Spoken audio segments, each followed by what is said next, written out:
Comment dites-vous que cette espèce se nomme? Les fourmis Atta, Emmanuel Joseph. A, 2T, 2T, A. C'est une espèce particulièrement évoluée qui cultive un champignon nourricier en l'engraissant avec une préparation à base de feuilles. Et vous voyez, les fourmis ont marqué un chemin chimique entre la fourmilière et ce tas de feuilles en y déposant leurs phéromones. Les grandes fourmis vont couper des morceaux de feuilles, elles les rapportent. D'autres les transforment en les mastiquant, ici. Et là, dans la fourmilière, est une petite fourmi bouture et cultive le champignon. C'est très délicat. D'autres enfin récoltent le champignon pour nourrir des larves. Il y a aussi les fourmis nettoyeuses. Les fourmis qui défendent la fourmilière contre les ennemis avec la grande mandibule.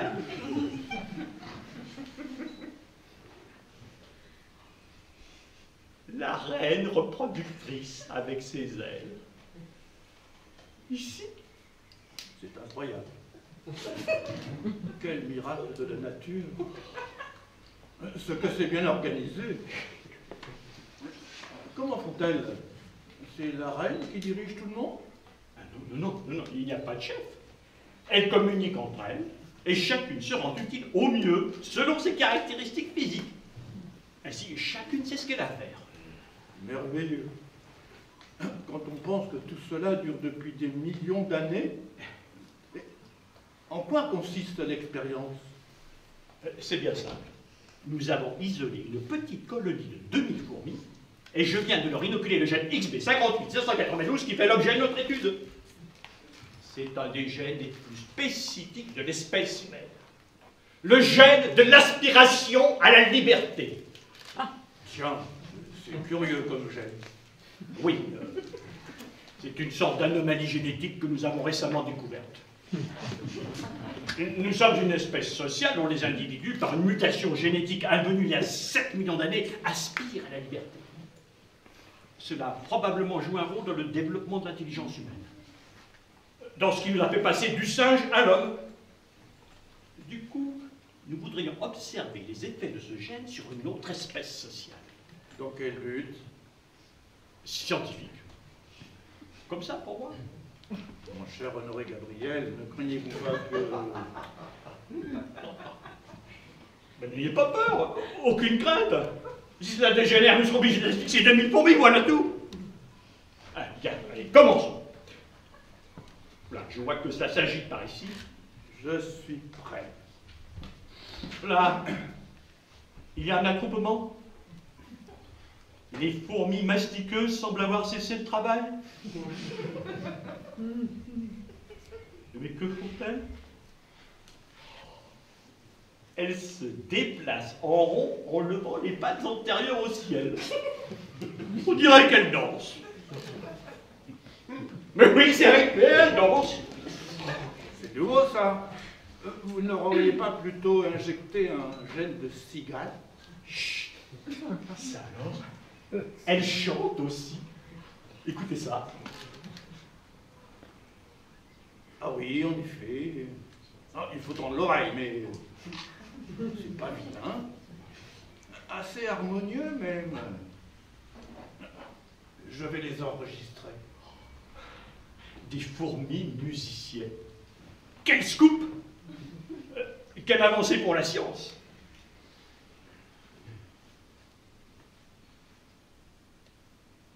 Qu'est-ce qu'il est pas? Adieu, traducteur. Mais des fourmis musiciennes On des dessins? Bien, regardez là.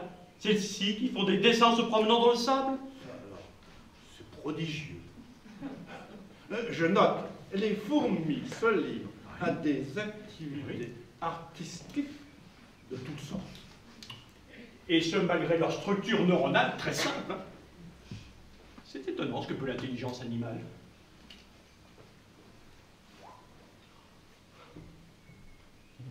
Oula. En revanche, elles ont complètement saccagé le chemin chimique. Les grandes fourmis coupeuses de feuilles ne font plus la fourmilière. Allez, elles commencent à se battre. Ça commence bien. Vous y êtes peut-être allé un peu fort sur la dose. Quel carnage! Les chanteuses sont coupées en deux. Ah, je note. Fini l'opéra. Qu'est-ce que... Des dizaines de petites fourmis sortent de la fourmilière. Elles ont l'air furieuses. Elles se dirigent vers les grandes. Ah, c'est que le champignon doit dépérir. Et les larves, sûrement, écrit famille. Oui, probablement. Attention, notez. Les grandes fourmis réagissent violemment. Ça va être un massacre. Ah non. Tiens. Elles ne tronçonnent pas les petits. Elle les oblige à aller couper les feuilles à leur place. Comme quoi, même avec peu de neurones... Oh. Oh. Les petites fourmis sont courbées sous le fardeau des morceaux de feuilles. Elles arrivent à peine à marcher. On va se faire faire. Évitez de vous apitoyer, Honoré Gabriel. Vous êtes un scientifique. Ah tiens, il y en a de plus malignes que d'autres. Celle-ci a décapité une grande fourmi avec une feuille coupante. D'autres limites affûtent leurs feuilles. Oh, oh, mais c'est une véritable petite armée qui s'assemble. De leur côté, les grandes fourmis ont aiguisé de longues brindilles. Ça va faire mal. Comme vous dites, c'est terrible. Ça se découpe, ça se transperce autant que ça peut. Le sol est jonché de cadavres mutilés. C'est abominable. Waterloo, Waterloo, morne pleine. Les survivantes se sont enfuies. Seules quelques fourmis moyennes demeurent. Elles ramassent les restes des victimes. L'une d'elles se tient redressée, immobile. Que fait-elle? Elle semble émettre des sons organisés. Un langage. À qui le transducteur, je vous prie?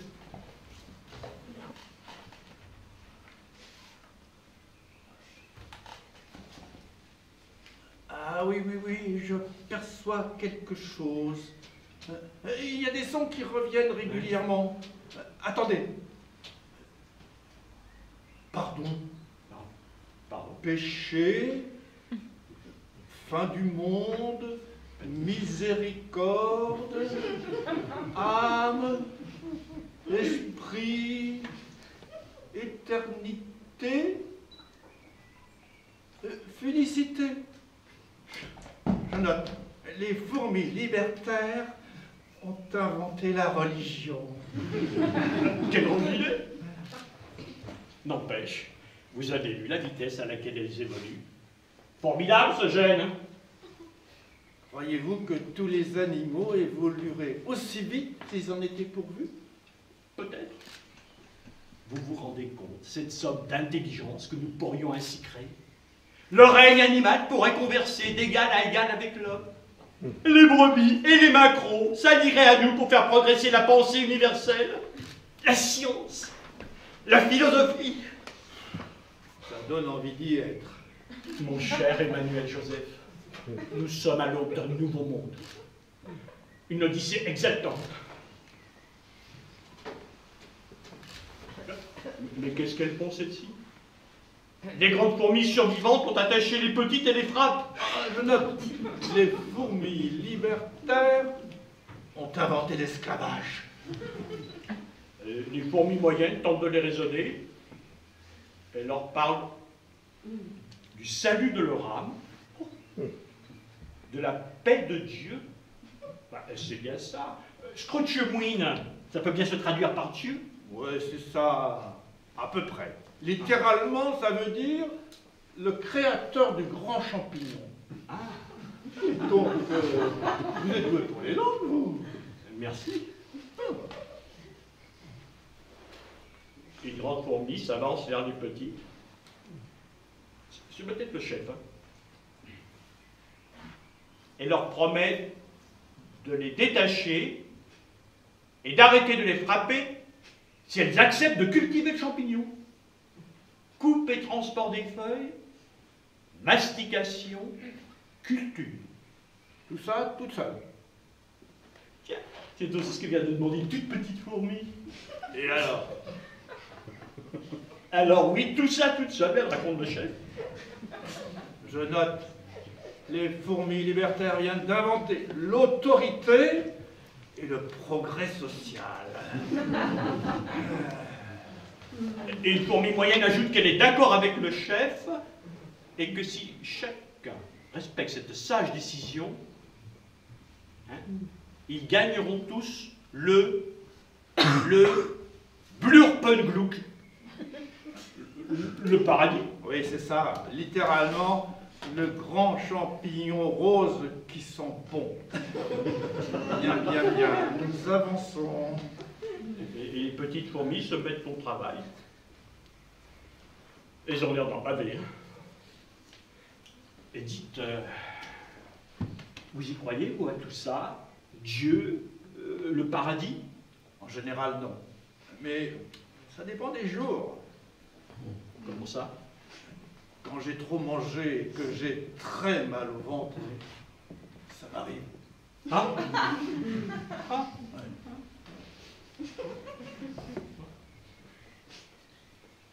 Les pauvres petites, elles sont complètement épuisées. Elles tombent de sommeil une à une. Sauf une seule qui reste éveillée. Tiens, mais c'est la toute petite fourmi de tout à l'heure. Que fait-elle? J'augmente le grossissement du microscope. Ah ben ça alors, elle lit un livre minuscule. J'augmente encore, mise au point.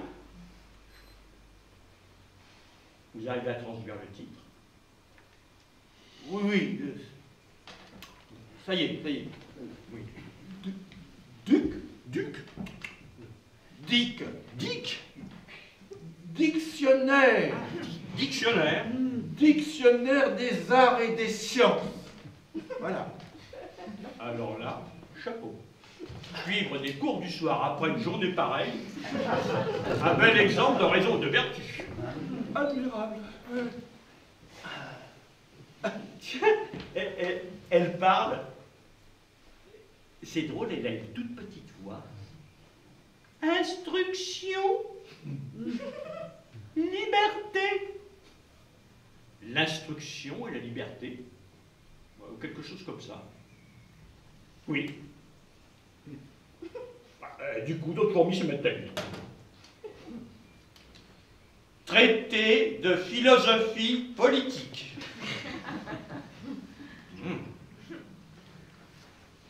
La fourmi patriote. Ah. Mes recettes au miel. Qu'elles sont mignonnes. Votre sentimentalité m'exaspère, Honoré Gabriel. Pardon.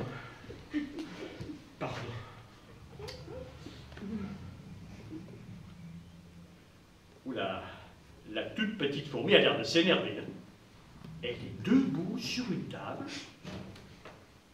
Elle vocifère, son tout petit poing en l'air. Cela ressemble à une harangue. Comprends pas très bien. Les autres répondent.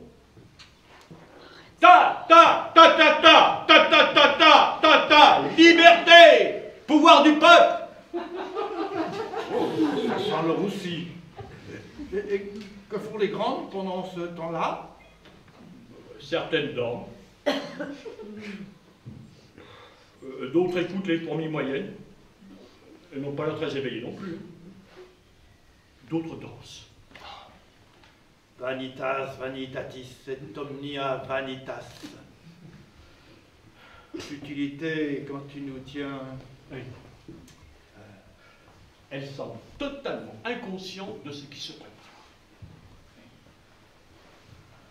Et les petites fourmis s'agitent et écrivent des choses sur des morceaux de feuilles qu'elles collent un peu partout. Tortenblick, Sauerflucht. Je comprends rien du tout. Nous allons éviter de traduire. Hein? C'est très familier et peu élogieux.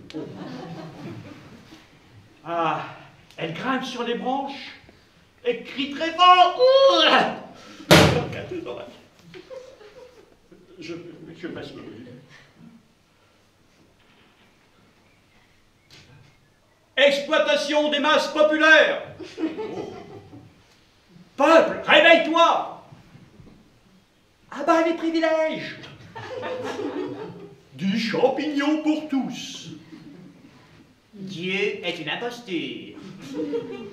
Mort despote. Prêtons serment. Ouais, patati et patata. Diantre, les grandes fourmis ont été encerclées, sont faites prisonnières. La toute petite fourmi monte sur une branche haute. Elle prononce un long discours. Je comprends rien. Les petites fourmis se dispersent et placardent partout de grandes affiches. Des affiches? Vous arrivez à lire? Difficilement. Attendez. Déclaration des droits des petites fourmis. Seulement les petits? Oui, seulement les petites. Les larves naissent, gna gna gna gna. Non mais c'est vraiment trop mal écrit. Hein. Liberté, égalité. Ah oui, des trucs qu'elles n'appliqueront jamais. Je note, les fourmis ont inventé la fiction utopique. Ah, c'est terrible. Les grandes fourmis sont amenées au centre d'une clairière et sont décapitées par dizaines. Les petites fourmis jouent au football avec leur tête tandis que les grands décapités gisent partout. Comme ça, on a au moins l'égalité. Une grande centaine égale une petite. On traîne la grosse reine au milieu de la place. On lui arrache les ailes que l'on découpe en petits morceaux pour le peuple. Ça y est, la voilà décapitée. Dommage, elle était sympa celle-là.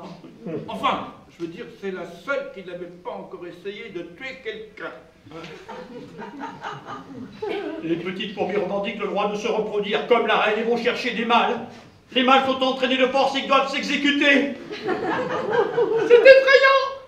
La copine d'enjolée, quoi. Permettez-moi de vous dire que je trouve votre exaltation suspecte, honoré Gabriel. Les femelles sont prises de convulsions et pondent des centaines d'œufs.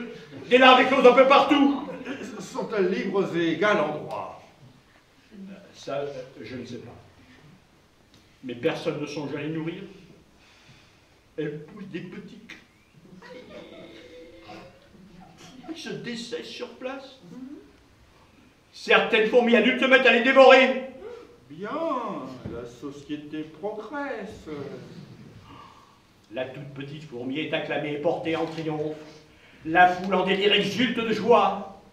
Il règne une atmosphère extraordinaire. Méga tough. Tiens, la toute petite fourmi vient d'être décapitée. Mais la foule l'acclame et porte en triomphe un nouveau chef, c'est fourmi. Oui. C'est exactement cela, mon cher Emmanuel Joseph. Mais la poule, elle y a nous. Quick. Et alors, nous? Quick. Et maintenant? Quick. Tiens, celui-là n'a même pas eu le temps d'être élu. Terrible. Quelle frénésie. La feuille a décapité se lève et s'abat sans discontinuer. Avec toutes ces têtes par terre, les fourmis ne tiennent plus sur leurs pattes. La confusion est totale. Le bourreau est lui-même décapité. Bien fait. Non mais... Une fourmi monte sur son abdomen et prend la parole. Assez de massacres. Une nouvelle ère. Sous le signe de la fraternité. Ah, c'est vrai, on l'avait oublié, celle-là. Les fourmis sont nées pour s'entraider et non se déchirer. Construisons ensemble un monde meilleur. Que c'est beau. Que c'est beau. Oh, quel magnifique.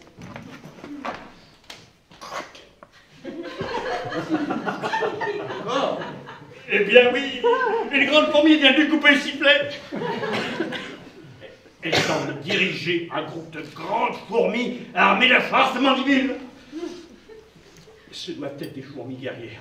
Bien, elles vont remettre un peu d'ordre là-dedans.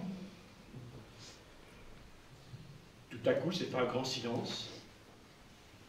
La fourmi chef prend la parole. Tout le monde écoute. Pourquoi nous battre entre nous? Pour un misérable champignon? Hors de cette boîte existent des monceaux, des monceaux de nourriture. Oula, elle est bien étanche, votre boîte. Chut. Il énumère tout notre garde-manger. Dites donc, il est bien enseigné, hein?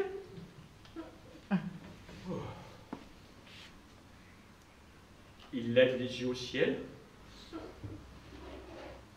C'est bizarre, on dirait qu'il me regarde. Assez désagréable comme impression.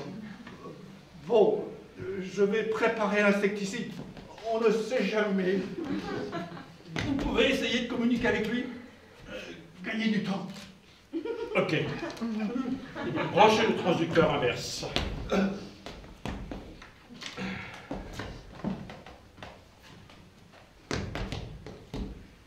Chers amis fourmis à table, c'est Honoré Gabriel qui vous parle, un grand savant du monde des humains. Actuellement, vous ne pouvez pas sortir de cette boîte. Je vous propose de vous calmer et nous vous donnerons 2 sandwichs au jambon. Mon sandwich! Et alors, vous avez une réponse? Oui, attendez. Pas question. On ne se calmera pas. On s'ennuie depuis des millions d'années. Mais maintenant, c'est fini. On va profiter de la vie. On va sortir d'ici. On aura autant de jambon qu'on voudra et on vous bouffera aussi. Eh ben, dis donc, il doute de rien, l'arthropode. On va vous attraper et vous inoculer le gène de l'hébétude que nos laboratoires viennent de découvrir chez le champignon. Ensuite, on va conquérir le monde.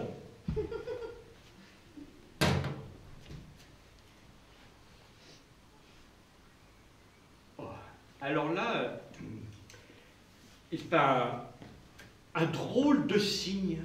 Vous comprenez ça? Je préfère ne pas comprendre. C'est fou ce qu'ils ont fait comme progrès. Mon cher Honoré Gabriel, je crois qu'il ne faut plus tergiverser. En effet, cher Emmanuel Joseph. Employons une méthode radicale. La science nous en tiendra par rigueur. Tout à fait.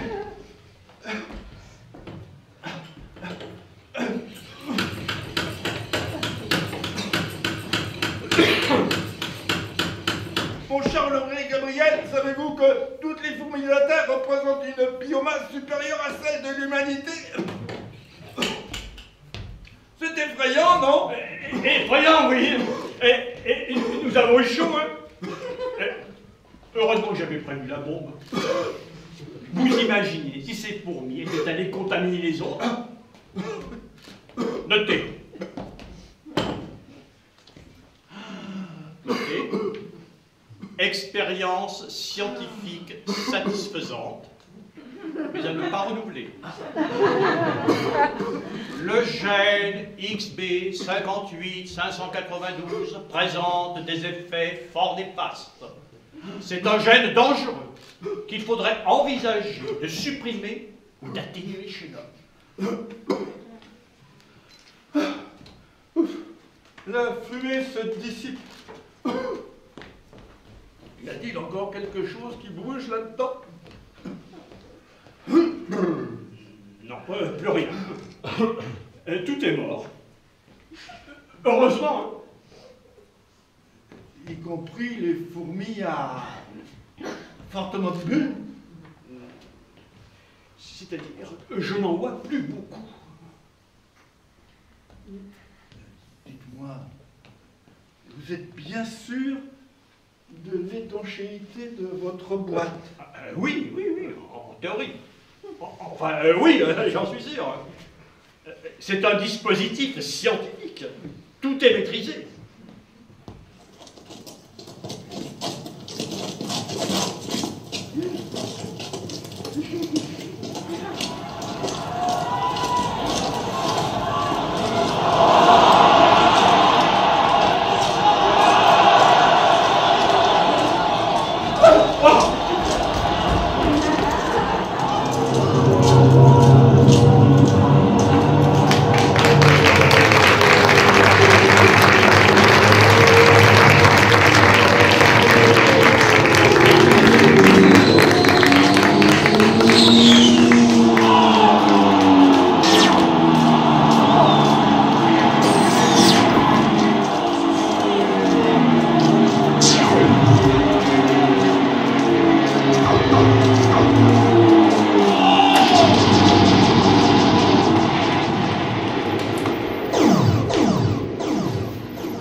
Mélanie Joséphine!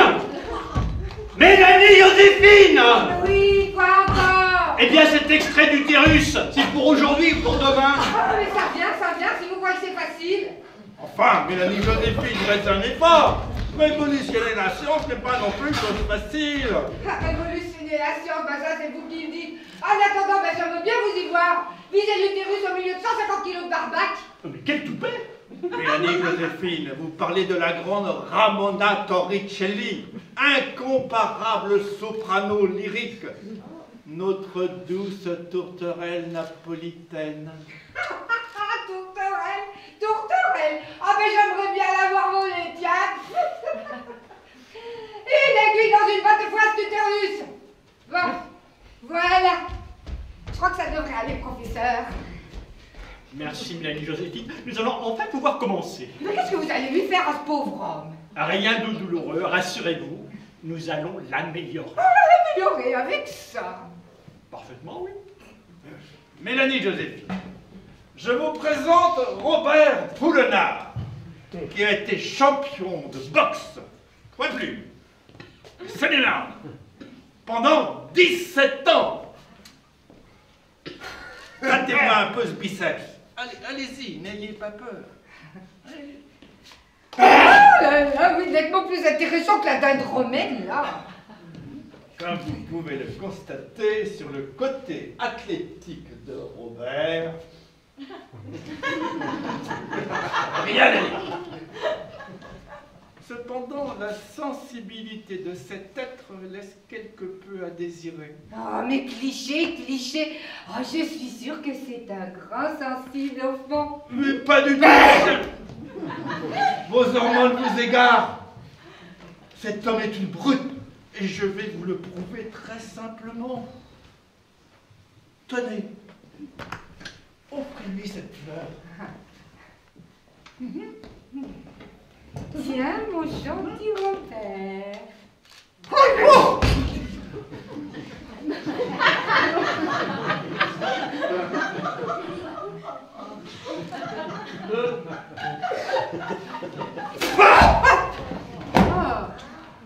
Alors?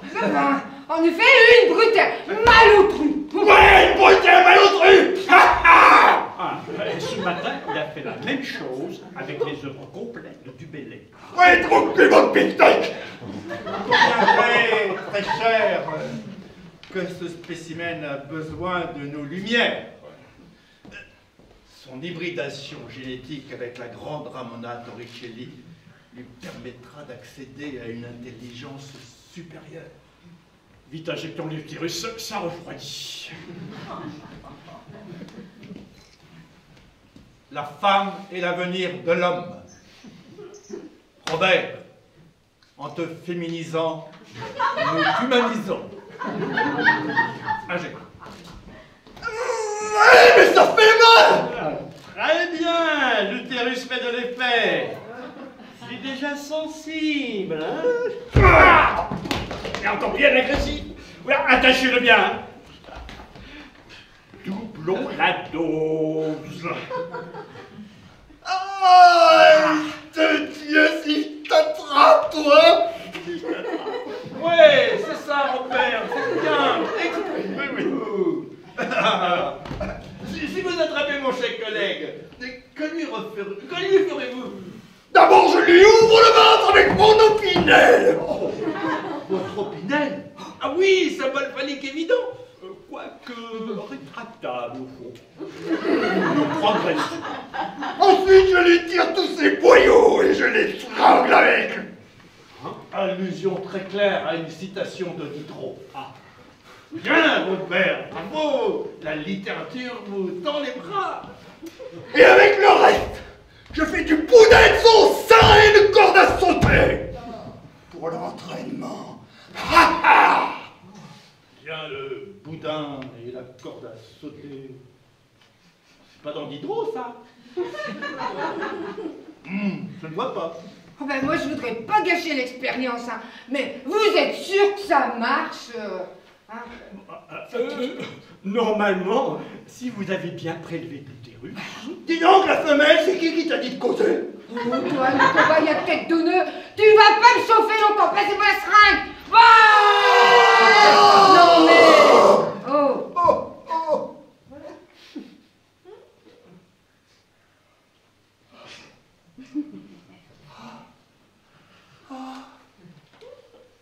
C'est une expérience intéressante, très enrichissante. Ah, bravo Mélanie Joséphine. Vous avez significativement amélioré le protocole. Mes perceptions s'affinent.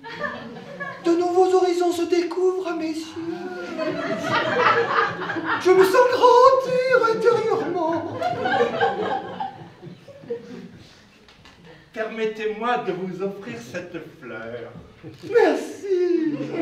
Qu'elle est belle et qu'elle sent bon.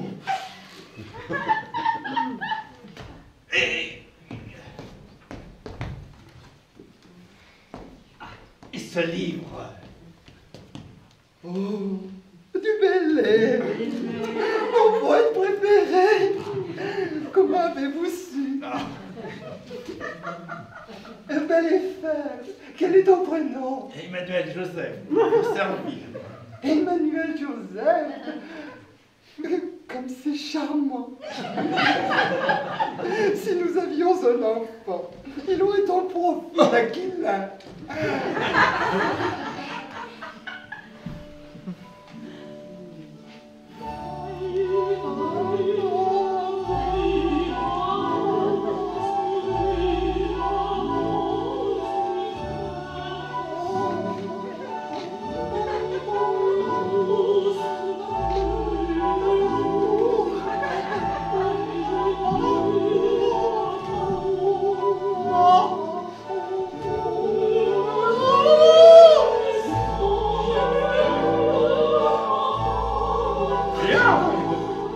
Je crois que l'expérience est parfaitement concluante. Reste à préciser le dosage et le mode d'administration parce que là, évidemment, c'est peut-être un peu tout. Désolée, je me suis laissé emporter, mais faut dire, il m'énervait. Ceci dit, on peut peut-être rééquilibrer par... Par quoi?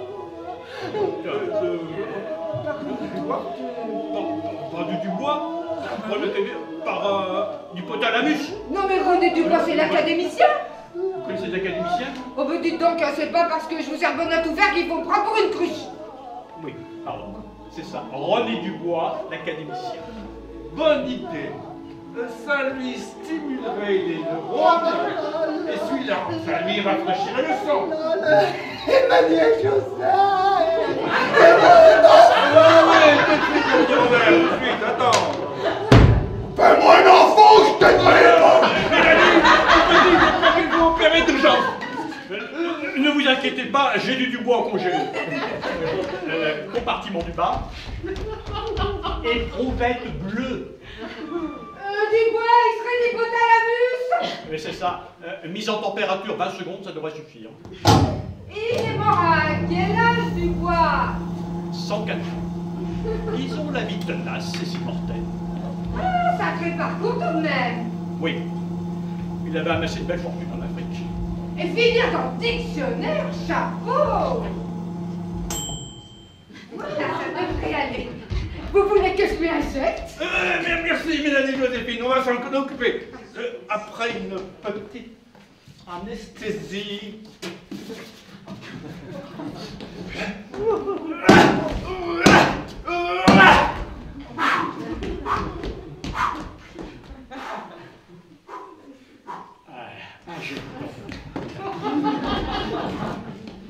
Injectons.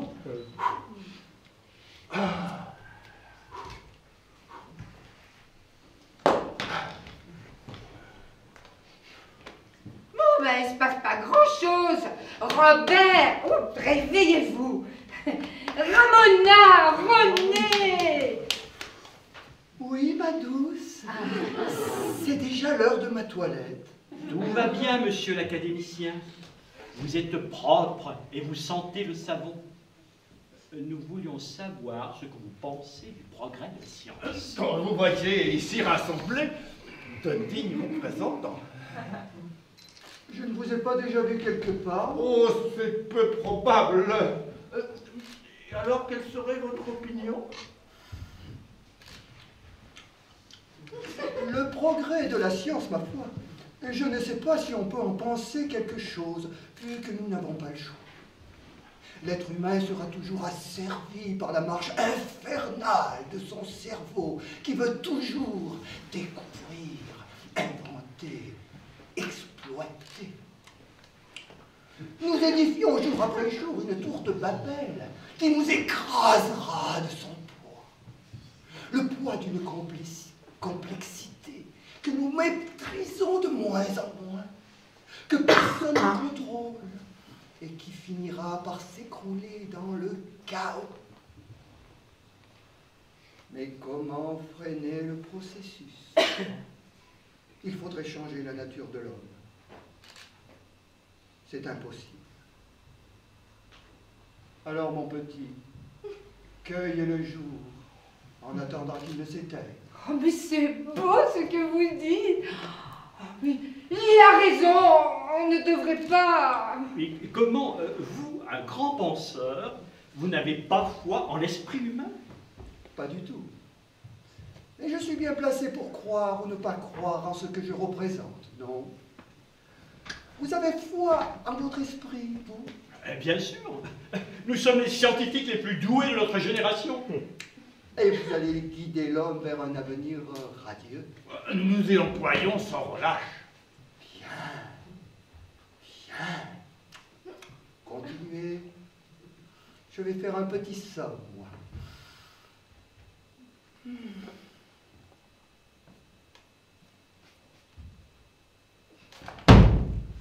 Bon Dieu, j'ai faim! Quand c'est qu'on bouffe ici?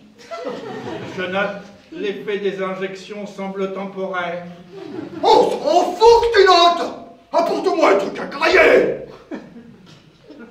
Oh, c'est toi, belle Adonis. Approche-toi plus près de moi. Plutôt que temporaire, je dirais que l'effet est non permanent. Honoré Gabriel, permettez-moi de vous dire que vous pinaillez. Non, il a raison. D'un point de vue scientifique, il n'a pas tort. Disons que l'effet ne se tarit pas, mais ne se combine pas aux autres. C'est comme si nous avions créé 3 circuits différents chez cet individu. Au lieu d'un être parfait, ce protocole crée un puzzle informé. Une sorte de créature de Frankenstein. Dites donc, restez poli, jeune homme. Ah! Tu sais ce qu'il dit, Frankenstein? Ah, si, ça commence à se mélanger un peu. Ou alors ce sont les circuits qui chauffent. En tout cas, ce n'est pas très harmonieux. Oh, mais quand même, le pauvre gars, laissez-lui le temps d'atterrir, il vient juste d'être éjecté. Non. Je crois que décidément, il faut améliorer le protocole. Reconnaissons notre erreur. C'est ça la science expérimentale. On tâtonne, et puis un jour, on trouve. Ça ne peut pas marcher dès le premier coup. On ne fait pas d'omelette sans cacher quelques-uns. Mais vous n'avez quand même pas. Tu sais où tu peux te les mettre,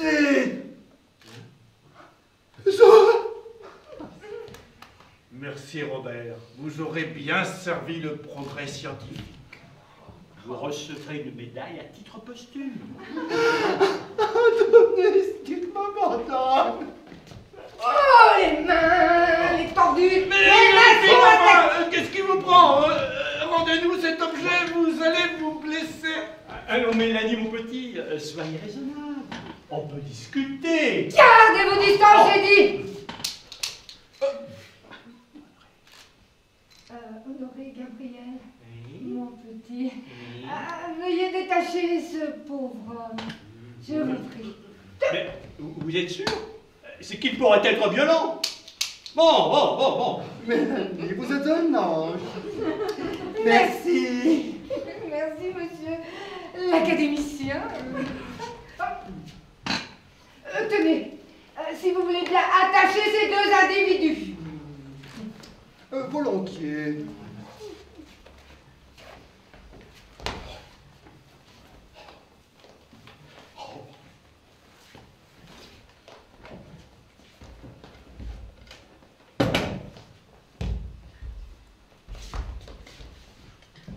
Baissez les bras. Baissez les bras, je dis.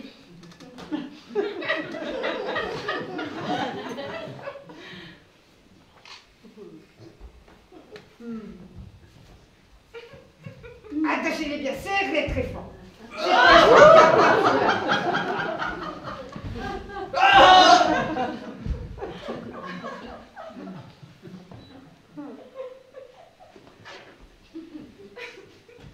Messieurs, le puzzle informe à l'honneur de vous saluer.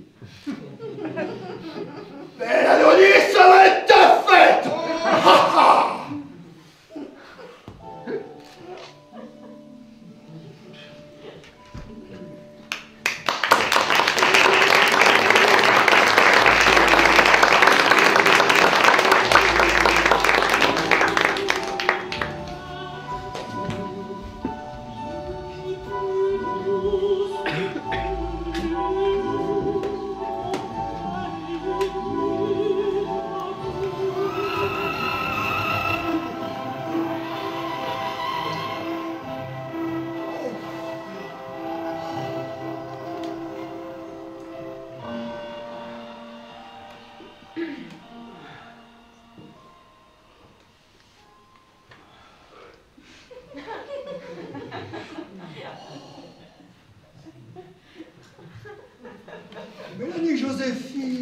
Mélanie Joséphine. Oui.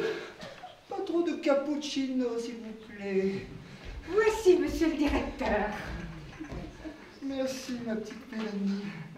Vous comprenez, il faut que je reste vive. Le gras, c'est la mort, gras, c'est les neurones.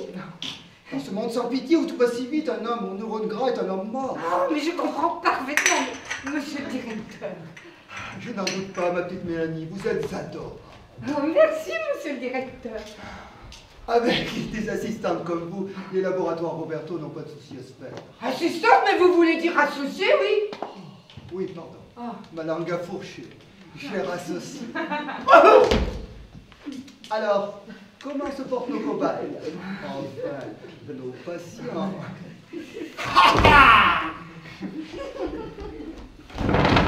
C'est qu'il va vous en falloir de la patience.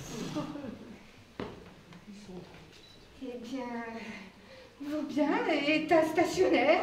La stationnaire parfait. Dites, soins. Oui. Ils ne sont pas beaux à voir. Un truc racontant, ces pustules. Et puis, ça doit faire mal, non? Et ça démange, pas vrai?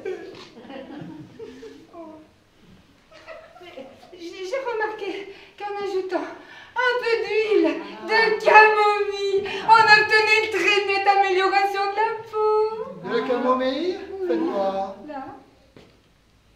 Très bien. Passez-moi la crème classique, s'il vous plaît. Celle qui soulage et apaise.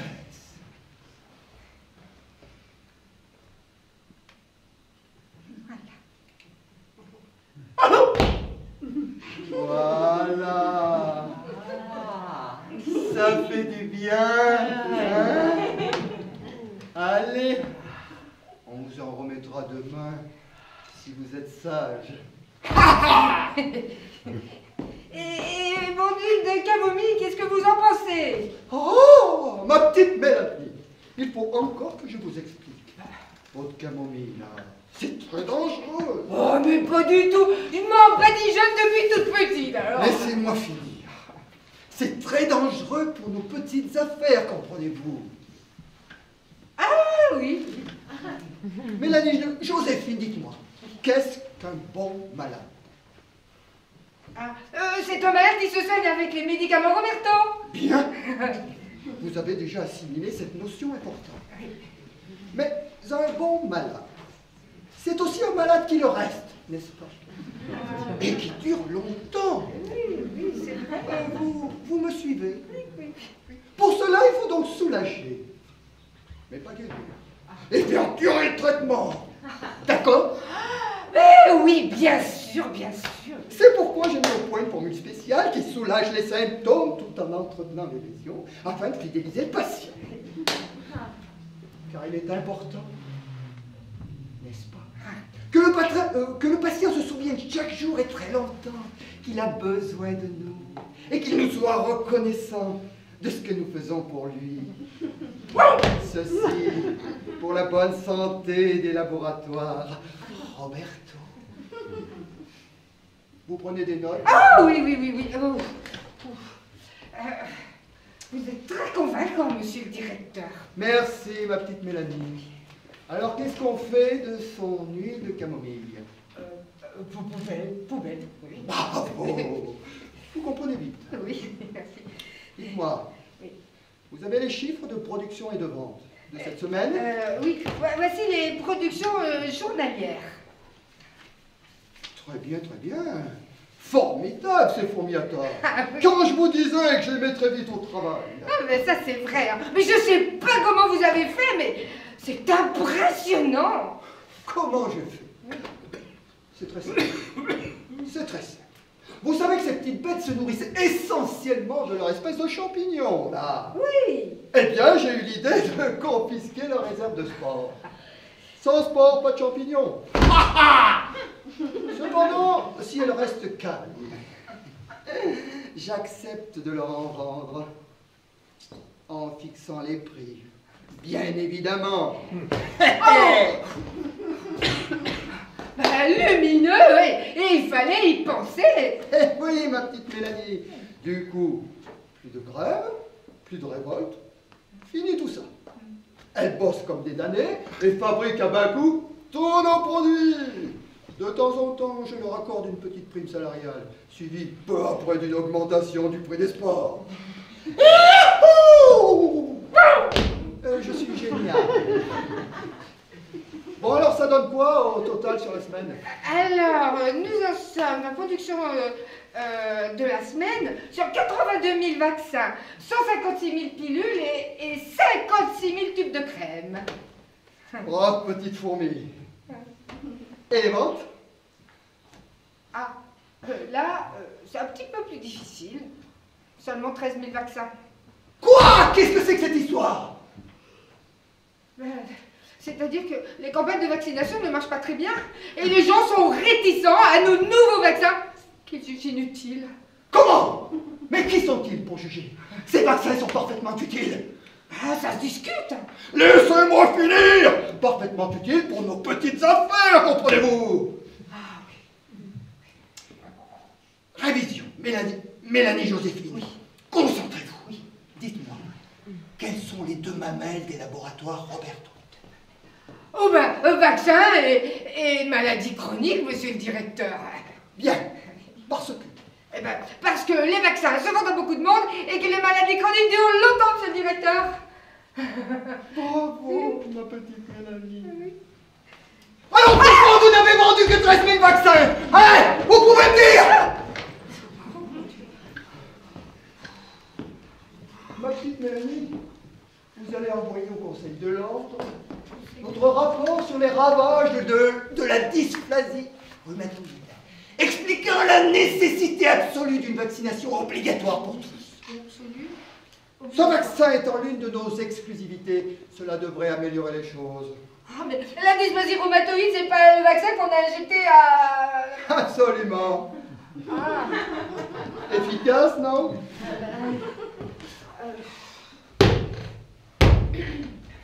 Regardez, il ne montre aucun signe de dysplasie rhumatoïde. Emmanuel Joseph, n'est-ce pas que vous n'avez pas mal à la hanche? Vous voyez? Oui, mais vous n'avez pas peur des syndromes neurologiques induits par les adjuvants? De syndrome quoi? Ben, Quel syndrome neurologique? Déjà, il faudrait le prouver. Hein, Emmanuel Joseph? C'est le stress, tout ça. Le stress. C'est dans votre tête. Et puis Roberto a mis au point des pilules qui soulagent très bien les syndromes neurologiques. Une claquette par mois pendant 40 ans, ça fait bien sûr, oui. 24 000 $. Wow! Hop! Dans la poche de Roberto. Vaccin, maladie chronique, rappelez-vous. Alors, mon brave, vous n'avez toujours pas mal à la hanche? Eh bien, c'est très bien, très bien. Continuez comme ça et vous serez centenaire. Est-ce que vous voulez la revue de presse de la semaine, monsieur le directeur? Ah, la revue de presse. J'aime bien ça, ça me stimule les neurones. Allez-y. Alors, un jeune thésard belge aurait apparemment découvert un traitement contre la dysplasie rhumatoïde. Il vient de déposer un brevet.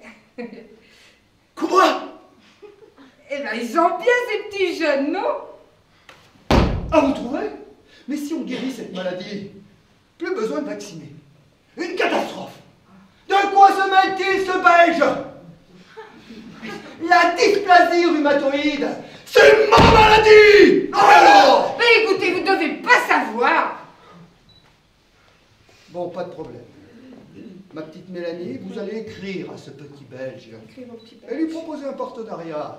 partenaire. Ah. Nous rachetons son brevet et nous conduirons les tests d'application que nous financerons entièrement. Oh, ben c'est drôlement gentil, ça. Il va être content. Sûrement, oui. Faites-moi confiance pour que les tests d'application foirent et que son traitement ne soit jamais mis sur le marché. Bon, ensuite. Alors, une équipe de botanistes aurait découvert un traitement efficace contre la maladie de Rainbow à base d'huile essentielle. En concurrence avec notre Robert Asile? Ah, mais qu'est-ce qui leur prend à tous de venir marcher sur mes plates-bandes? Ça va saigner! Ils vont pas me chauffer longtemps, ces sorciers, avec leur médecine naturelle. Ma petite Mélanie, vous allez lancer une étude sur la dangerosité des huiles essentielles. Dangerosité, oui. Toxicité, effet corrosif, patin ou fin. Débrouillez-vous pour obtenir des résultats spectaculaires et envoyez-moi tout ça aux doyens de l'université. Doyen de l'université. Quand je leur dis de fermer ces formations douteuses avec nos chercheurs d'élite. Hein? Ne sommes-nous pas autrement plus sérieux que ces charlatans avec leurs herbes? Ah, mais oui, bien sûr. Je vais te les faire, les tire vite fait, moi, ces huiles essentielles et tous ces remèdes de bonne femme. Ah, mais dites donc, à rester poli. Toute cette concurrence relatée qui nous guette à chaque instant. Il faut y mettre fin. Nous ne serons tranquilles que quand tous les médecins ne prescriront plus que les médicaments Roberto. Développer nos publications, multiplier nos représentants, inviter les médecins des séminaires aux Seychelles, graisser la patte des commissions et des chefs de service hospitalier. Ah oui, graisser la patte. Débrouillez-vous. Je ne veux plus entendre parler de concurrence. Nous allons essayer, monsieur le directeur.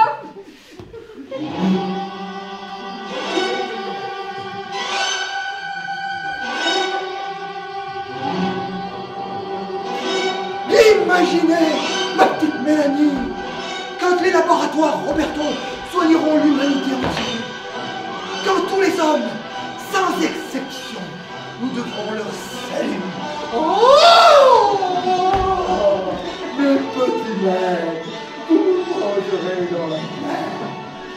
Vous ferez tout ce que je voudrais. Vous serez anéantis, incapable de volonté, à la merci de tous les caprices. De temps en temps, j'arrêterai la fabrication d'un produit, histoire de vous voir.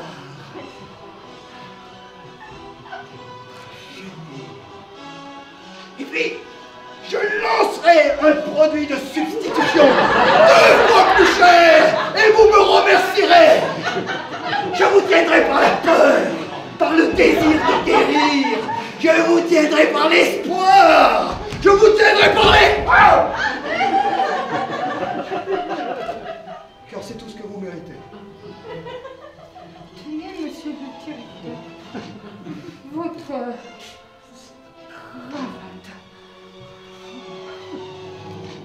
Ainsi, les laboratoires Roberto feront vivre la planète entière.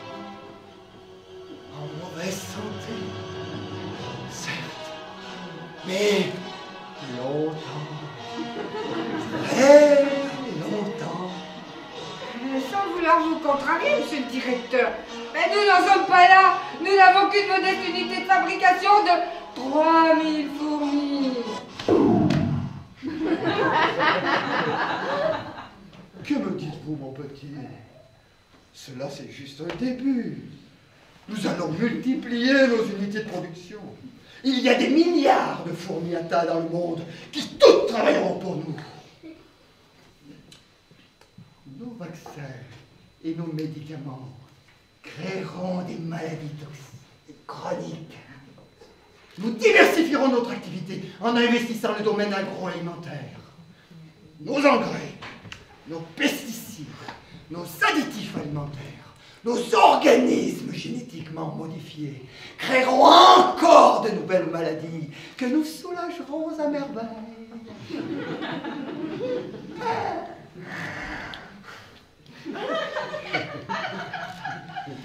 Plus personne ne pourra rien. Nous innoverons à tour de bras, ce qui fait que plus personne ne pourra trouver d'où viennent les maladies. La recherche sera désemparée. Et la médecine ne pourra que s'en remettre en toute confiance à Roberto! Roberto! Roberto! Oh, vous êtes incroyable, monsieur le directeur! Vous devriez vous lancer dans le commerce des armes, de la drogue, oh, je ne sais pas. Charlatan. Mais c'est terriblement désuet, ma petite Mélanie. Le commerce de la maladie est autrement plus productif, infiniment plus subtil et parfaitement légal. Ha ha!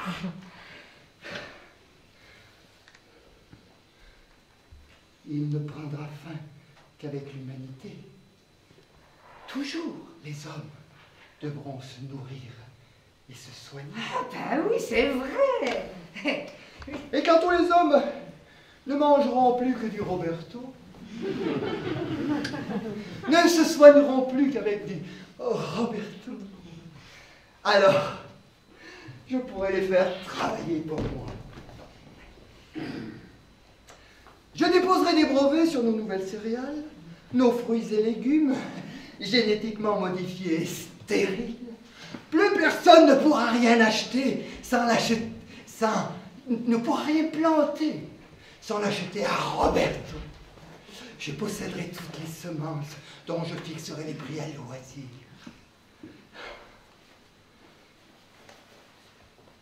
Je les posséderai corps et âme. Ils ne seront plus que mes esclaves.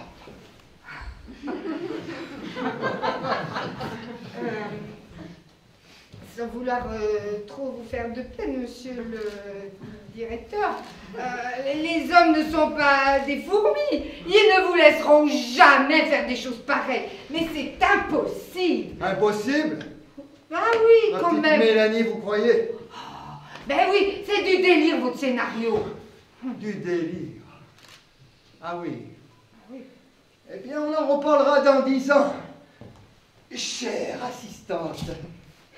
Associé, monsieur le directeur. Certes, certes. Dites-moi, éprouveriez-vous de la sympathie pour la race humaine? Ah oui, tout de même. Ce sont nos frères, non? Les vôtres, peut-être. Votre sensibilité vous perdra.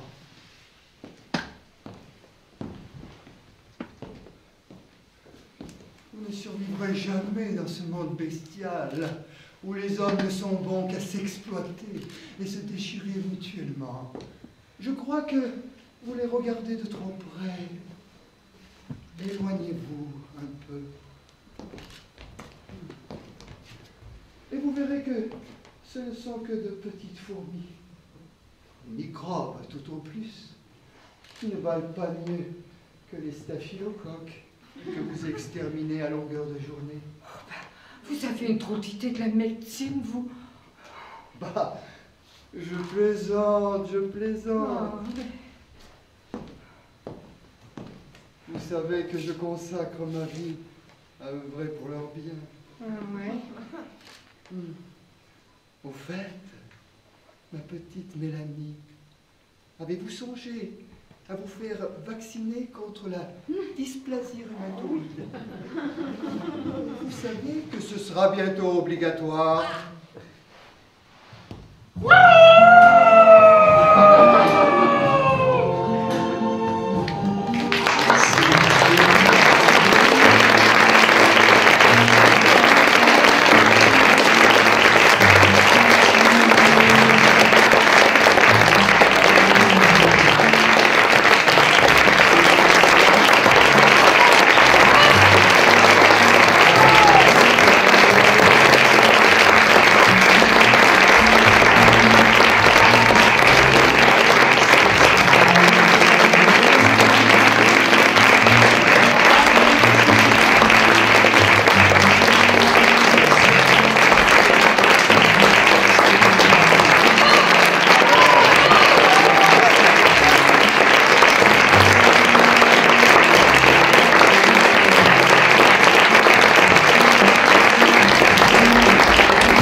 Merci à vous.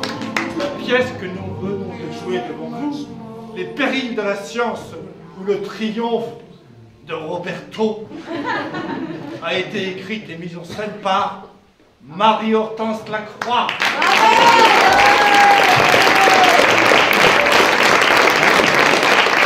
Bravo.